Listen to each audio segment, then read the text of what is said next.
சத்து சித்து ஆனந்தம். சத்து சித்து ஆனந்தம். அதை தான் சுருக்கி என்ன பண்ணிக்கிறாங்க? ஆமாம், சச்சிதானந்தம். எது சக்தி, எது சித்தம், எப்படின்னு ஆனந்தமாக இருக்குது. ஒருத்தருக்கு சத்தும் சித்தும் புரிஞ்சிச்சானா எப்படி இருப்பாரான்னு கேட்டால் ஆனந்தமாக இருப்பாரான். அதனால் அவர் என்ன சொல்லிடுறாரு?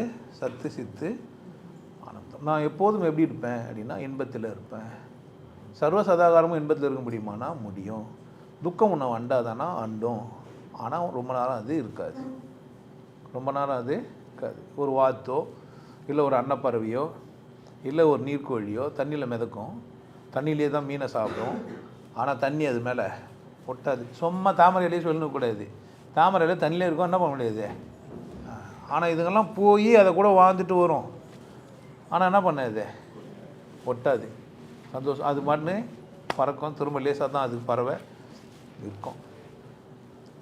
மனிதன் எதுக்கு பிறந்தான், ஏன் வாழ்கிறான் கேள்வி கேட்டால் தெரியாது. ஆனால் எல்லாம் கரும வீரர்களாக இருப்பாங்க. வாழ்க்கையில் என்ன பண்ணணும், நான் டாக்டர் ஆகணும், இன்ஜினியர் ஆகணும், வக்கீல் ஆகணும், இன்னும் பிற தொழில் செய்யணும், பெரிய தொழிலதிபர் ஆகணும். தப்பு கிடையாது. அதெல்லாம் என்ன கிடையாது, தப்பு கிடையாது. ஆகணும் தான். அதுக்கு முன்னாடி நான் என்ன ஆகணும்னா சந்தோஷமாக ஆகணும். முதல்ல நான் என்ன ஆகணும், அப்புறமா தான் அதெல்லாம் ஆக முடியும். நீங்கள் என்ன பண்ணுறீங்கன்னு கேட்டிங்கன்னா உங்கள் சந்தோஷத்தை விலை கொடுத்து அதை வாங்குறீங்க. உங்கள் மகிழ்ச்சியை, உங்கள் கொண்டாட்டத்தை, உங்கள் நிறைவை, நீங்கள் வாழ வேண்டியதெல்லாம் விலை கொடுத்து எதை வாங்குறீங்க?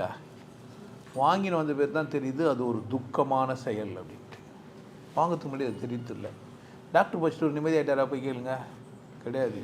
அவன் மாவீரன் அப்படி தான் சொல்லிக்கிறான். என் கைகளை விரித்து வைங்க, என் பணத்தை மருத்துவர்கள் தூக்கட்டும், நான் போகும்போது பணத்தை ஏறிங்க அப்படின்ட்டு அவன் சொல்லிட்டான்னு. இப்போ நம்ம ஊரில் சில்லறைங்கெல்லாம் வாங்கி ஏச்சின்னு போவாங்க, பார்த்துருக்கீங்களா? அவன் சொல்லிட்டாருன்ட்டு ஏன் நான் எதையும் எடுத்துன்னு போல. எந்த மருத்துவரும் என்ன பண்ண முடியாது, மரணத்திலேருந்து விடுவிக்க முடியாது. எதுவுமே நிலையானது இல்லை. சச்சிதானந்தம் எப்படி இருக்கும் எனக்கு புரிஞ்சிருக்கும். ஆனந்தம் நிலையானது அப்படின்னு புரிஞ்சிருக்கும். அதனால் அது பேர் இன்பம் இல்லை, பேர் இன்பம்ன்றாங்க.